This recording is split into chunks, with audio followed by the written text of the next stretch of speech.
conversation at this hour also then goes into issues right around the polls and what's happening there, dissecting the address and, of course, Kenya's by-election polls. Francis Mwangangi is the Deputy Director of Machakos County and joins us this morning. DJ, good morning. Deputy Governor? Yes.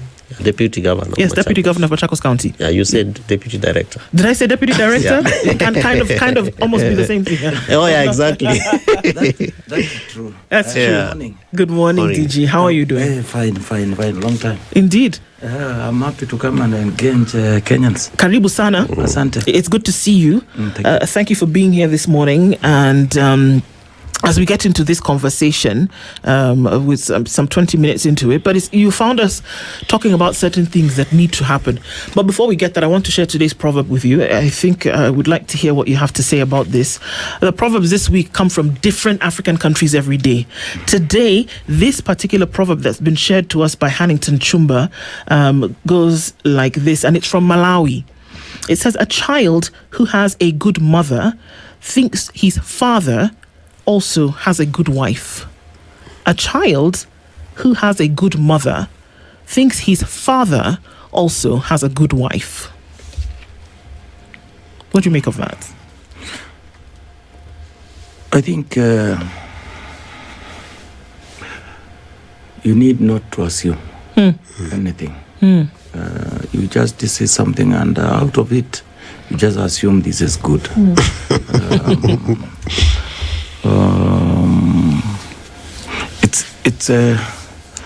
It's critical anything you see.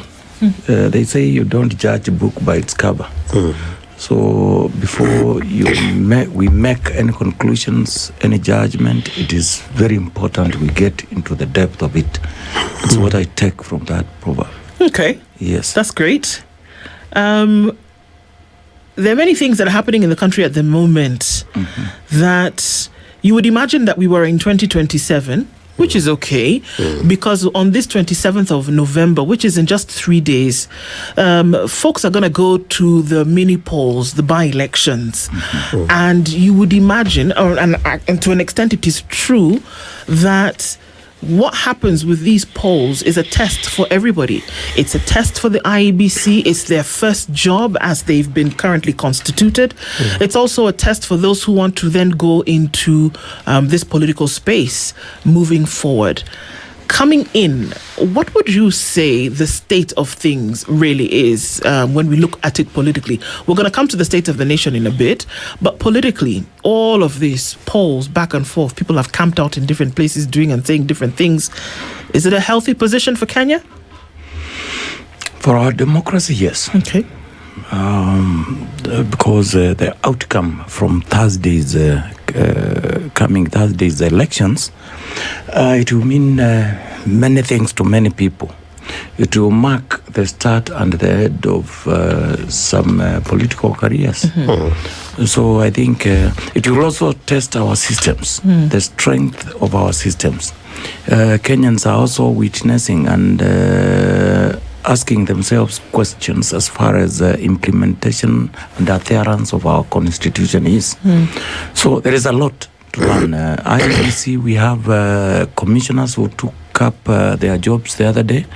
We have also a secretariat that is, in my view, very professional, and I'm not sure whether they are ever listened to, because there are some people who are in our electoral body, and probably they have been there for over 20 years, doing the same thing, learning from different experiences and happenings elsewhere in the globe, and probably their input is never taken seriously. Hence, sometimes we find ourselves disagreeing. It was a credible election, it wasn't, all those kind of things. So it will test our systems of governance. It is also testing the impartiality of our security agencies. So there's a lot, and I'm sure the coming by elections, it will open up, or it will also tilt what many of us will do after Thursday. Yes. So you see a situation whereby, dependent on the results of the happenings on Thursday, we could see a shift in political stance by certain politicians, members. That's very true, because when you see, for example, it is highly unusual to see a whole deputy president camp in a village. It tells you a lot. Stakes are too high. It tells a lot when an aide to the president comes somewhere for months. It tells you how stakes are high. So, true. In fact, even I might say, even some people's jobs might depend on the outcome of that of the coming by-elections. Should we have such a thing? We are talking of change. Because we can say it. The CS Roku actually said to people in Berry North that if you do not vote in a certain way, guys, I could lose my job. That's what he said. Even his boss. Yes. So we are hearing directly that, who is his boss? The president. We are hearing directly that if you don't make this decision go in a certain way, heads could roll, people could lose their jobs. Should we be seeing that level of, number one, interference and involvement in a by-election where a member of parliament to represent people is going to be chosen? To some extent, yes. You should. People have work to do. We're trying to get to first world, and here we are. Yeah. No. About first world, it's a different thing altogether. I will tell you one thing. CS Roku and his boss, the appointed deputy president of the Republic of Kenya, will have no value if they can lose that seat in this administration going forward. Remember, this is a political government, a government that was voted for by the Kenyan people.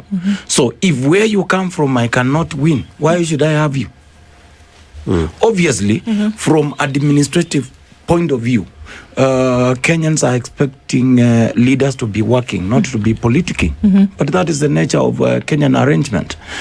People have also to secure the government. The government is secured by securing majority of the people, of the leaders elected. Because when you talk of a political government, it means a certain number of leaders who are elected, the majority of them leading the country. So in this case, in the event Mbeere North goes, which I think it will anyway, and I pray that it goes happens that way. Obviously, the people elect, because electing people supporting this administration, it means you are supporting murderers, you are supporting abductions, you are supporting corruption, you are supporting land grabbing across this country. You are supporting all hills committed by this administration. So in this case, I wish Kenyans sent a very strong message that this is not going to be business as usual. And I'm just wondering, Bwana DG, because we have about 24 by-elections, and part of these are, of course, we are seeing heavy involvement of your caliber, leaders of your caliber, and I mean high-level county government officials in some of them. And in one of the we have one in Machakos, North. Yes. Actually, it was almost the first one in the country. Yes, and in some of these by-elections, you have county officials heavily investing in campaigns of their candidates. In the event that their candidates do not win, what do you see happening between the county government's investment in some of the projects and the leaders that they are currently not supporting? Do you think they will work together? What is the stake, the play at stake, and what does that mean to the general service delivery. Let me tell And we you. could give examples. We can go to Homa Bay, we can go to Mboni, among others. Yeah. There are different political plays at play at the moment. One, when you go to western part of the country, we have lost a leader who was perceived as a unifying factor for a long time has led that region. I will say almost over 100% of the leadership from that particular part of the world is creation. So these elections coming soon after his demise, it might send very strong message in the event the county government loses the candidate they are backing. Elsewhere, it might be different. And why is it different? Nowadays, Kenyans are very informed. They are fully aware of what is happening. So you might invest a lot of energies, a lot of monies, a lot of things here and there. But maybe the people will eat your money and maybe send you and your candidate where you belong. But the underlying message is the same. That you have to get this because stakes are too high. Remember, we are almost 1.5 years to the next election. Yes. If any candidate backed by the county loses, to me, I think it is projects ideally are supposed to continue because that is an investment to support the citizens. But do we see that happening most of the time? Your guess is as good as mine. If they win, Ken, I assure you, you'll see a lot of chest thumping. We have done this, and it is a testimony of what is going to happen in the future. If they lose those backed by the county governments, the opponents will say the same. They will come chest thumping saying, we told you, you are losing and we are coming for you. Definitely that will be the message. Yeah. So, because the question was on projects, I think projects are supposed to continue, but this is Africa. Yeah. This is Kenya. We know how things happen. Sometimes people might run away. And maybe even if it were, for example, a power project, electricity project, this rural electrification, something, you might see even ports being told to be taken elsewhere. So, and we have seen it before. This is not a new thing. We all, actually, the beauty of it, we are all Africans here. And we know how Africans play their game. And we are all Kenyans. Political, yes. And it's unfortunate, and to an extent, that we play the game in the manner in which we do, because we behave as though, like you see now, this election, people have been camping out in different parts of the country, leaving the work that they're actually supposed to be doing, and you wonder who is actually doing that work. People are sitting, using taxpayers' money to sit in hotels and to do whatever they need to do so that they can campaign during the day and hand out sweets at night. This is what we are doing, where there is work that needs to be done. The attention is being paid to an election that should not change the course of development of the country. Should not. That the other places where elections happen, and guess what? They continue as though nothing happened. The work that needs to be done by government continues. The work that needs to be done by representative members of a government continues. But here we have an election and it's like the world is going to stop and we're going to have a second earth being born. When are we going to drop this thing of behaving as if this election, if somebody doesn't win, it is death? And number two, there are still issues that need to be dealt with that are not being dealt with. The whole nation is watching 24 different places because they're having a by-election. Mind you, it's not a fresh election. These are elections that replace people who left by natural attrition or were promoted to something else. This is not a fresh election. It is a replacement for the next 1.5 years for spots that were left empty. So how are we going to get off this thing whereby an election comes and the world must stop? the day we will empower Kenyans. In Kenya, specifically, and in global south, developing world, people make their citizens poor so that they can have absolute control of the population. In Kenya, I talked of a political government. If, for example, a candidate whom I endorsed lost, it means my job is in line. So I must get out. For example, as a county government, I must, if I'm a governor, ideally you get out and mobilize people so that they can vote for your candidate, so that you can also go out and say, this is how strong politically I am. Some political governments at the regional level could be serving their last term, and they could be eyeing something else at national level. They also need to show their value. Ideally, what is supposed to happen, we need to empower our population so that they have no time for those kind of shenanigans. And we are competing on the issue of how impactful my ideas as a candidate are, and not how deep my pockets are. The political violence we are witnessing across the country and across the many regions is as a result of that interest. Our people are so poor to an extent. You must somehow pay for listening allowance, mobilization allowance, all these allowances. Why? You are facing a very needy population. So in this case, there are a combination of factors that are leading us to this. But the bottom line is the poverty levels affecting our people.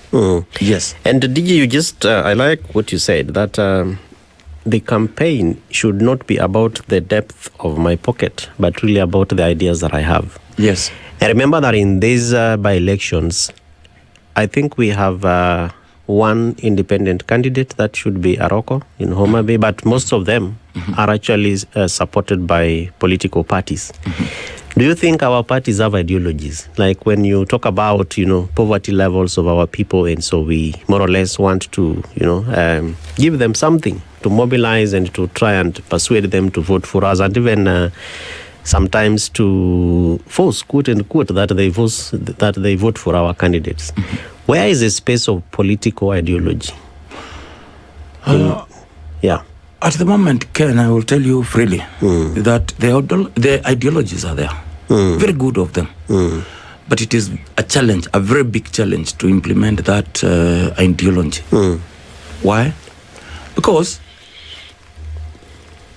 of one, interest. There is something in international relations we call interest. This interest, one is from the owner of the party. I would want to control the bigger part of the country. I would want to control the entire country through my political organization. And sometimes you don't do it through ideas. Sometimes it is how much you give. Of what? Money. Money. Okay. I can tell you, we might not talk about it openly, but that is a fact. That's a fact. So it's expensive. Now, can I just repeat what you've said so that I can be clear? Yes. So we're saying that it's not about ideology. We can talk about ideology as we do in international relations and things like that.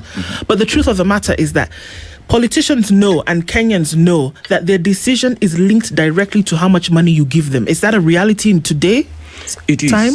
It is. So Kenyans who are here talking about voting and voter education and voter registration, if the politician is not giving them money, they are not going to vote for them. They will not even listen to them. I will tell you. The secret is one. And this third president of the Republic of Kenya had started together with 3 different deputies, among them Kalonzo Musyoka, Mundi Awori, and the late Kijana Wamalwa. Yeah. The president brought effective devolution that was geared towards empowering the population.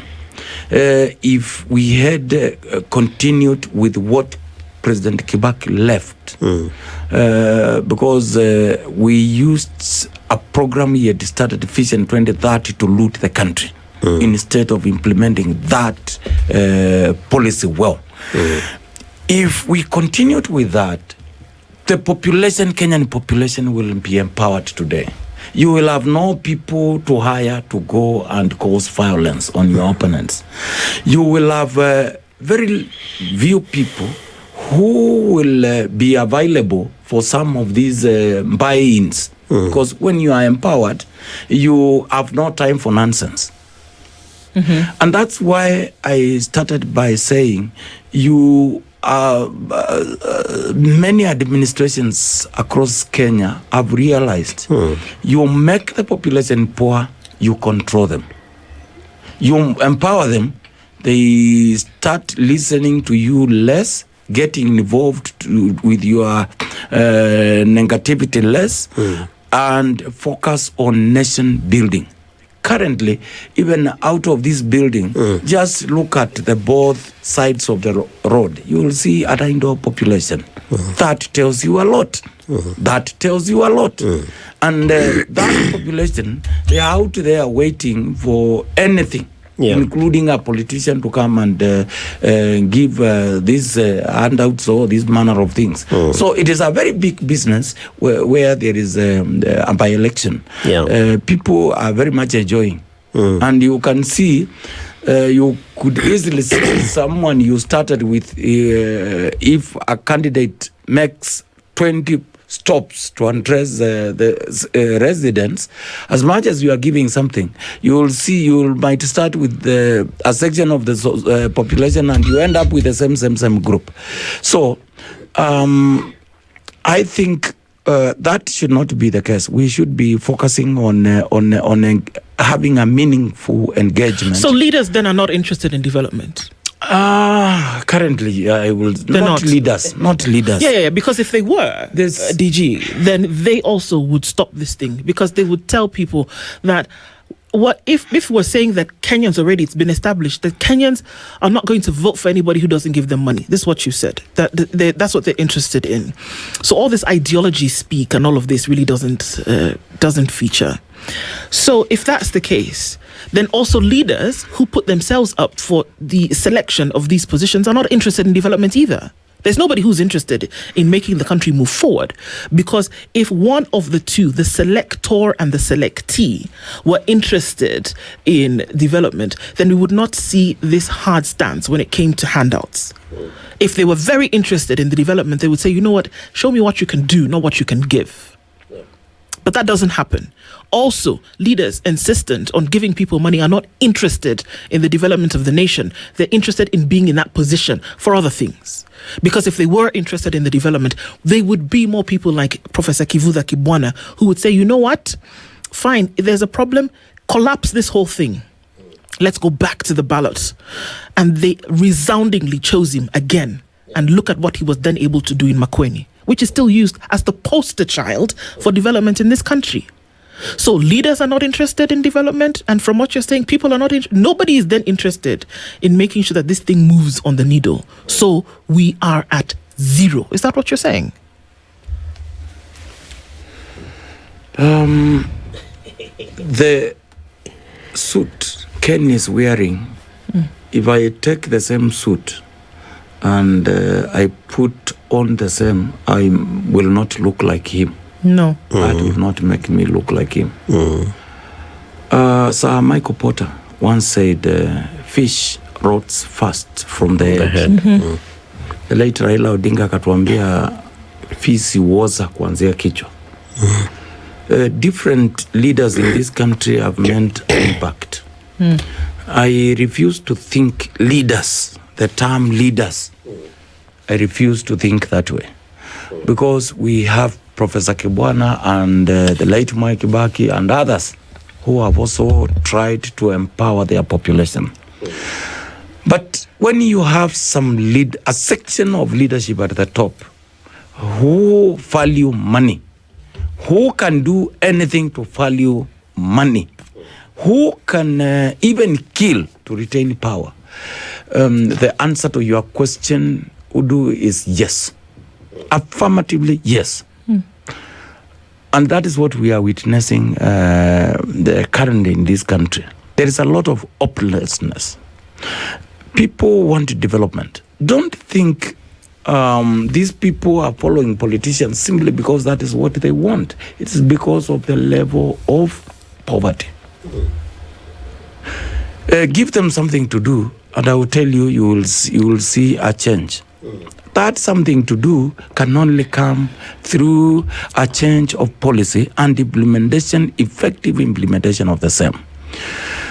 Remember, when we are talking about the country, when you are talking about leading a population, whether at ward level, at county level, or at national level, you are talking about empowering people, not both what HR people will call software in the development of the population, as opposed to the hardware issue of roads, Maji everywhere, because that is the song now with this administration we have in place. They think everything is about water, roads. No. That's if you are talking to me about water, about roads, about what, and my stomach has nothing, then I'm not even listening to what you are saying. So, I think it will depend from one leader to another. And in terms of depending from one leader to another, Bwana DG, so we have a leader in this country, President William Ruto, who gave us a dream in the state of the nation, and he called it, I think it's from developing to developed, and that is taking us to Singapore. And I resonate with what you're saying, that we have to emphasize development, and that across the board, people must feel like their representatives actually speak on their behalf. And in terms of this development, many things come up. Employment creation, ease of doing business for private sector, small and micro enterprises, among others. And you sit at the apex of decision making for a county government. And part of what development would therefore mean in the context of Kenya is that counties are also sparring, so that this over-concentration on the national government is not there. But one of those things that Singapore did was industrialization. And that as part of Kenya, we now have what we call the county aggregated industrial parks that are supposed to be county government functions, but national government also has a hand in them, with the imagination that now this should be able to spur industrialization across the country. Where are we with the KIPES?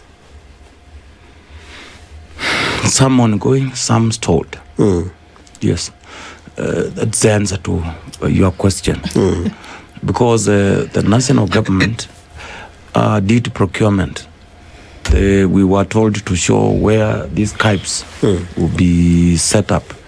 We did the same. We played our part. But the contractor sent from the national government, many of them have not been paid. I'm saying this because I sit as part of the national officials of the Deputy Governors Forum. I know what is happening from across this country, from different counties. But you have said something very important.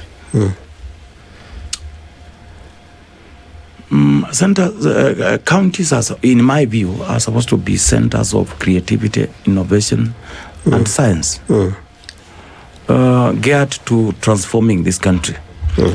I'm not sure that is the case at the moment. Why? Because, when you are talking about development, my understanding of development is both human and also these other development like water, these other infrastructures. Allow me, because those majority of those watching us are Kenyans, allow me to draw a case study of the NAC government. The NAC government came with a free education policy that started with primary, which was supposed to go to secondary, then university. that was to empower the population. And that's why you are seeing the so-called Gen Zs, they are products of that policy. President Kibaki and his team knew that there was a program at international level called these Millennium Development Goals. Yeah. Out of it, they drew the program of wealth creation and employment. That took their first term in office. Towards the end of that term, they came up with the Vision 2030. And they continued to implement that.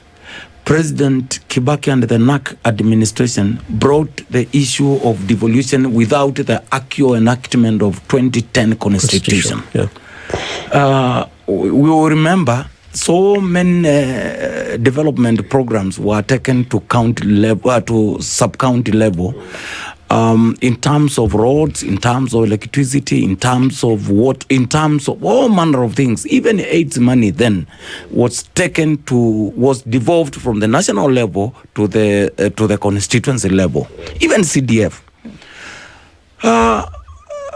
Now, during that time, we came up with the Vision 2030. Now, we have an administration that is telling us we are going to move from developing to developed. You have tried to clearly state how that administration developed from an hopelessness situation, and they showed a path of growth and transformation of the country. Now, this other one, they are basing their transformation from developing to developed with which policy? Because at least we knew we had that vision, which had some flagship projects, which had political aspiration, which had all manner of set targets from one point to another. Now, when we say as a country we are moving, it's a very good thing. And I can tell you for free, if we were following Vision 2030, today we could not be witnessing the kind of political violence that we are witnessing in some parts of this country. Today, we could not be having the kind of idle population that is not contributing in terms of economic development of the country. So, I think the president is just playing politics. It is as simple as that. So because currently, you have asked just one item, what is the status of KIPES across the Republic? I can tell you for sure, we are also killing devolution strategically. We are led by very clever people who have reduced. And I can state, we can sit here and debate with anyone, any of these professors who are advisors of this government. Bring any of them who will say otherwise of what I'm saying. That devolution has been strategically reduced from the at least 15% that is supposed to go to devolution to actually slightly less than 9%. Okay? Today, the national government is doing literally everything that is supposed to be done by the county. That's why you are seeing we have had the president coming to a company, although people have told him one time. I'm sorry about that. I did not expect that. They should have listened to him, even if they think he is lying, and they allow him to go. He is the head of state. There was no need of one time, but that is what he got. He went round, and 90% of the programs he was launching are those county functions. Period. Meaning, and when you hear this administration, any agent from this administration, they don't talk as though county exists. County is not about just revamping. County is not about seeing this leader is stronger than this other one. No. Counties should be part of the wider transformation agenda. I can dare say, Ken, and you are very, you people, you are researchers by nature of what you do here on a daily basis. Tell me any country on earth that has developed without going decentralization away, what in Kenya we are calling devolution. None, period. Even petro states, all of them, they have a certain level of devolution.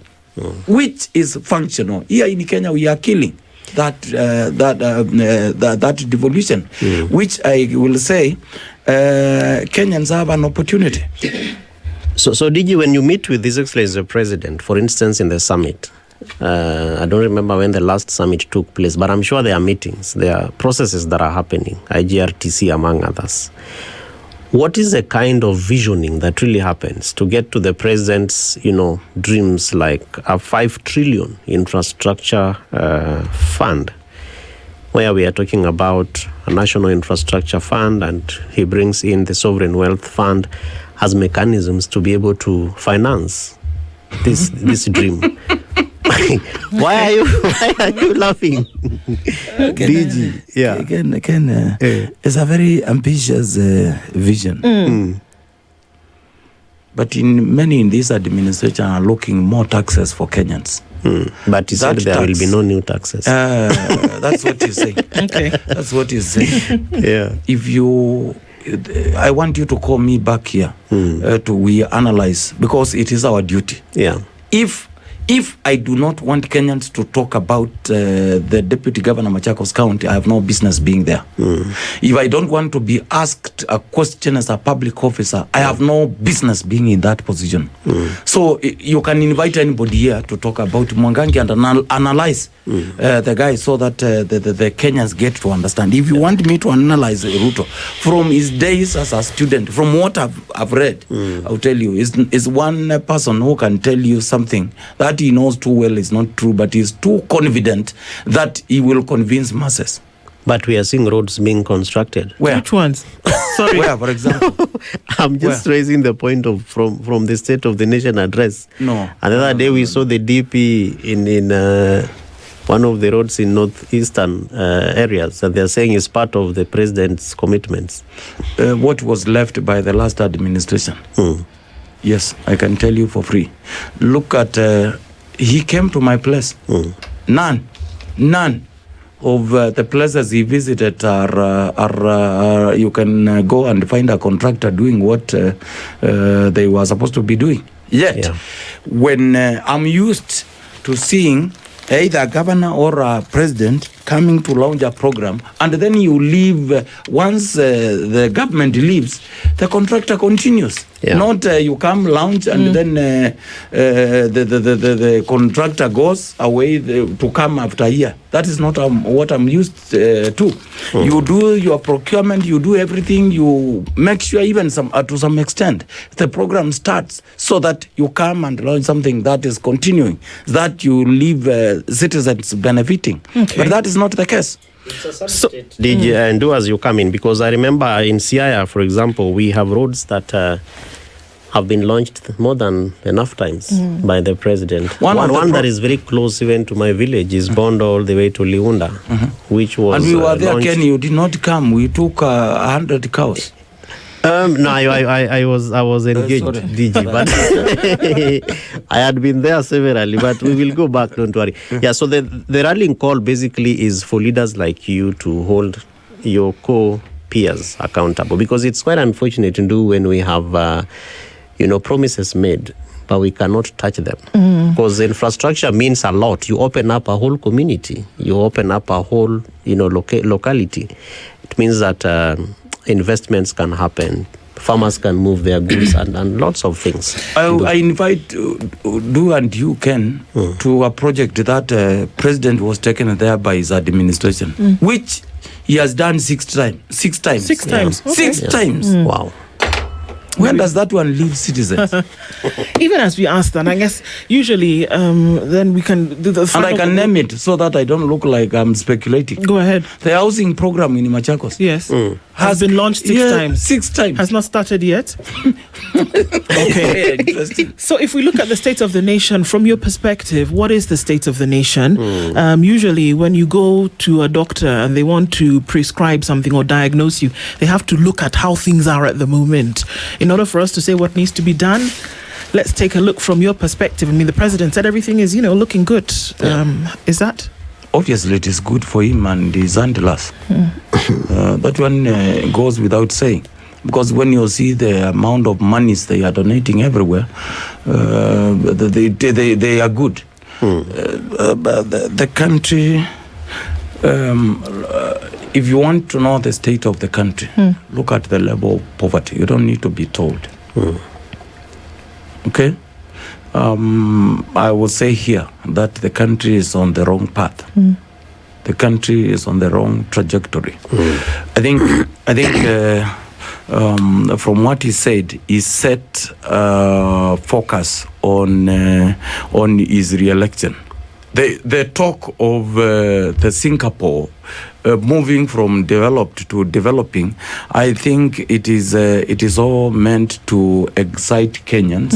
It is all meant to say, no, let's re-elect this president. Let's re-elect this government because they are doing something good to transform the country. But in reality, I will tell you, it's just another political strategy game. There's a lot to be done, and it's unfortunate that we have these conversations to say that we seem to be going round and round in circles. The hope is that the circle will be broken at some point and we start to move linear. Thank you for being here this morning, Deputy Governor, Machakos County. This morning is Francis Mwangangi. He's joined us this morning. Start off this conversation into this week. What are the solutions? Where are we going? Good morning. This is the Situation Room, the only way to start your day.